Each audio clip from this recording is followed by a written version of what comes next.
유통업계 재포장 금지 규정을 둘러싸고 논란이 일자 환경부가 문제가 된 지침을 다시 검토하기로 했습니다.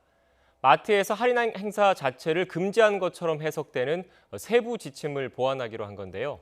업계와 전문가, 소비자 등으로 구성된 협의체를 통해서 의견을 먼저 수렴한 뒤 내년 1월부터 시행할 예정입니다.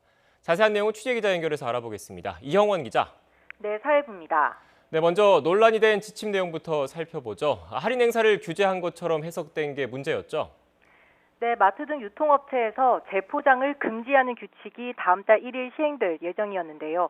생활 폐기물 35%를 차지하는 포장지를 줄이기 위한 건데 취지는 좋았습니다. 다만 포장 제품의 재포장을 금지한다는 조금은 두루뭉술한 내용으로 돼 있다 보니 관련 세부 지침이 업계에 배포됐는데 이 과정에서 논란이 일게 된 겁니다.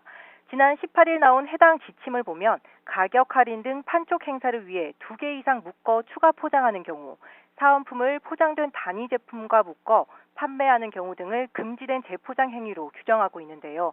할인 행사를 위한 것이 아니면 재포장에 해당하지 않는다고 언급한 부분 등이 마치 할인 판매 자체를 규제하는 것처럼 해석된 겁니다. 네, 앞서 말씀하신 내용만 보면 할인 규제로 오해할 수도 있어 보이는데 환경부는 어떤 입장입니까? 할인 판매를 규제할 의도는 전혀 없었다며 판촉 행사를 위해 과하게 재포장하는 행위만 금지하는 것이라고 거듭 해명했습니다. 업계의 재포장 금지 대상을 구체적으로 설명하기 위해 만든 참고 자료인데 세심하게 다듬지 못해 오해할 소지가 있었다는 겁니다.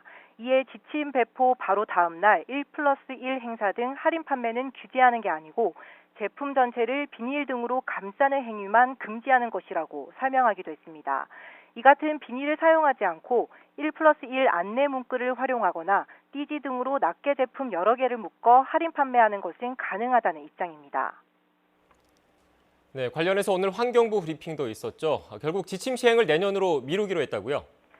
네, 재포장 금지 규정이 담긴 규칙 자체는 예정대로 다음 달 1일 시행하되 논란이 된 세부 지침은 내년 1월에 현장에 적용하기로 했습니다. 우선 다음 달부터 석 달 동안은 제조사와 유통사, 소비자, 전문가 등으로 구성된 협의체에서 관련 의견을 수렴하기로 했습니다. 비닐 재포장을 하지 않고 다른 대안이 있을지, 이 띠지로 여러 상품을 묶어 할인 판매하는 것에 문제는 없을지 등을 논의하겠다는 겁니다. 이런 과정을 거쳐 오는 10월부터 12월 말까지는 현장에 적용해보고 문제가 없으면 내년 1월부터는 의무사항으로 적용할 예정입니다. 쉽게 말해 앞으로 6개월 동안은 계도 기간이라는 건데요. 이 기간을 거쳐 내년 1월부터는 확정된 재포장 금지 지침을 적용해 위반하는 유통업체에 대해서는 300만 원 이하 벌금을 부과한다는 방침입니다.